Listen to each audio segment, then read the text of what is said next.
నిన్న నైట్ కాశీ నుంచి వచ్చాను. నేను నైట్ 11 o'clock, నైట్ 12 o'clock గలీలో తిరుగుతాను. నాతో చుట్టూ ఒక 10-15 కుక్కలు తిరుగుతారు. I'm 45 years today. ఈ రోజు వరకు నాకు ఒక వీధి కుక్క కరవలేదు. దాని గురించి ఏంటి? దాని గురించి మీరేం మాట్లాడరు. నాకు 2019లో డెంగీ అయింది. మస్కిటో బైట్ వల్ల ఆల్మోస్ట్ నేను చనిపోయాను. అదే అంత నాకు సీరియస్ అయిపోయింది. నా ప్లేట్లెట్ క్లౌడ్స్ డ్రాప్ అయిపోయింది. ఏం చేస్తున్నారు గవర్నమెంట్ అప్పుడు? మీ ఇంటిలోనే మీరు ఆ పాట్స్ పెట్టుకుంటారు. మీ ఇంటి పక్కనే అంత చెత్త ఉంటుంది. దాంట్లో 100,000 లక్షల మస్కిటోస్ ఉంటాయి. దానికి మీకు లేదా? ఒక 4 నేను ఒప్పుకుంటాను. ఒక 100 కుక్కలు ఒక 5 కుక్క అగ్రెసివ్ ఉంటాయి. నేను ఒప్పుకుంటాను. కానీ 5 కుక్కల కోసం మీరు 95 కుక్కల్ని చంపేస్తున్నారు. దారుణంగా చంపేస్తున్నారు. నేను ఒక 1.5 year నుంచి ఎన్జిఓ నడుస్తున్నాను, శ్రీ ఆద్య యానిమల్ షెల్టర్ అని. I'm on the roads. I know the actual facts.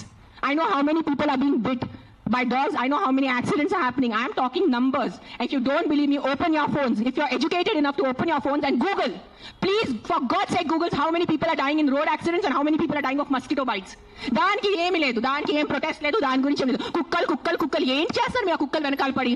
పాప మా కుక్కలు ఆల్రెడీ వాడు వీరి కుక్క, ఆడికి దిండి ఉండదు, దిక్కు ఉండదు.